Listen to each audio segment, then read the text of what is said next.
नमस्कार किसान भाइयों। आज मैं आपके सामने आया हूँ इसलिए क्योंकि हमारे बहुत सारे किसान भाई जो है उनको पता नहीं होता है कि कपास की फसल में मतलब कॉटन की फसल में मल्टीप्लायर का इस्तेमाल कैसे करना है। दोस्तों, मल्टीप्लायर का अगर आप इस्तेमाल कॉटन की फसल में करना चाहते हैं तो शुरू से लेकर लास्ट तक आप इसका इस्तेमाल जो है वो बहुत आसानी से कर सकते हैं।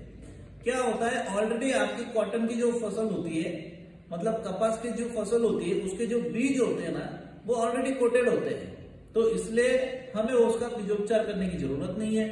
दूसरा ये है कि जब आप बीज की बुआई करते हैं तो बुआई करने के बाद जब आप उसको आपकी खेत में डालना चाहते हैं तो खाद में मिला के आप उसको डाल सकते हैं। तो केमिकल खाद जो भी आप इस्तेमाल कर रहे हैं उसके साथ आप मल्टीप्लायर 1 एकड़ क्षेत्र में 1 किलो मल्टीप्लायर जो है 1 महीने के लिए जो है उसको मिला के आप डाल दो और उसको कोटिंग जब करेंगे तो उस प्रकार प्रॉपर कोटिंग करना।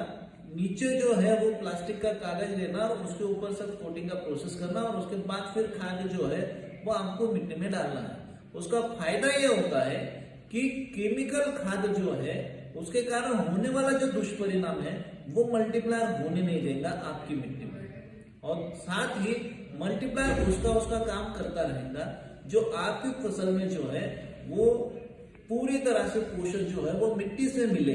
ऐसी प्रणाली की ये शुरुआत करने के लिए मदद करता रहेगा। आपकी मिट्टी को प्राकृतिक बनाने का जो है इसका कार्य वो करता रहेगा। तीसरा ये है दोस्तों, जब भी आप मल्टीप्लायर जो है वो खाद में मिला के डालेंगे तो केमिकल खाद का प्रमाण को आपको कम करते जाना है। हर साल आप 20% से केमिकल खाद को कम करते जाओ, मतलब आने वाले 5 सालों में जो है आपको एक दाना भी केमिकल खाद का डालने की जरूरत नहीं रहेगी। चौथा ये है दोस्तों, जब भी आप मल्टीप्लायर जो डालते हैं समझो खाद में मिला के डालना, ये एक प्रोसेस होगी।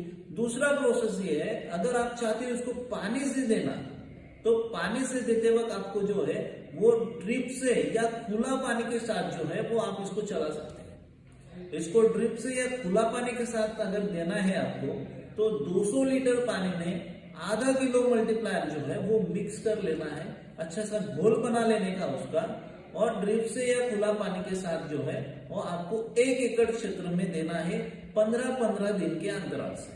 मतलब 2 बार अगर आप महीने में इसको देते हो तो वैसे भी 1 किलो आपका मल्टीप्लायर जो है एक एकड़ क्षेत्र में जो है 1 महीने के लिए जाने वाला है।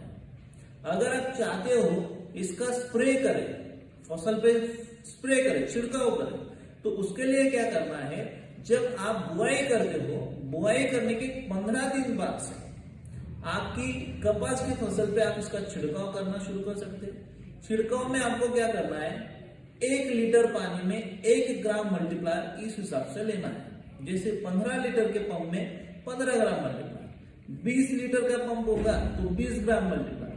तो इस प्रकार उसको बना के जो है वो आपको छिड़काव करना शुरू कर देना है। तो जैसे आप छिड़काव करना शुरू कर देते हैं तो उसके बाद से 8-8 दिन के अंतराल से आपको जो है छिड़काव फसल पे करते रहना है। और ये कब तक करना है, जब तक आपका पानी देना चल रहा है फसल में तब तक। तो इस प्रकार अगर आप देते हो दोस्तों तो आपकी फसल में जो चेंजेस होंगे वो इस तरह से होंगे, आपकी फसल की देखना सफेद जड़ों की संख्या बढ़ेगी, आपकी फसल के पत्ते जो है वो डार्क हरे रहेंगे, पत्तों की संख्या अधिक मात्रा में रहती है, आपकी फसल की ग्रोथ तेजी से रहती है, अधिक पोषण मिलने के कारण जो है वो फूलों की संख्या बढ़ती है और फूल ड्रॉपिंग जो है मतलब फूल गलने की जो समस्या है वो भी बंद हो जाती है, और साथ ही आपकी फसल भी अधिक मात्रा में जो है वो कैरी लगना शुरू हो जाता है। अगर ज्यादा मात्रा में कैरी बनती है और अच्छा पोषण उस कैरी में मिल जाता है ना तो आपका कपास में उत्पादन जो है वो बढ़ने में आपको मदद हो जाती है।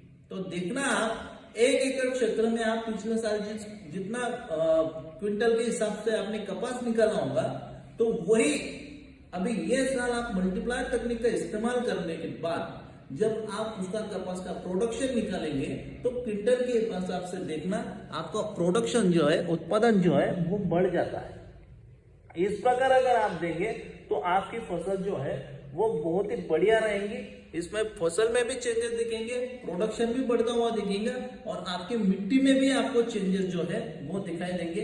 ये काम करता है दोस्तों मल्टीप्लाई तकनीक।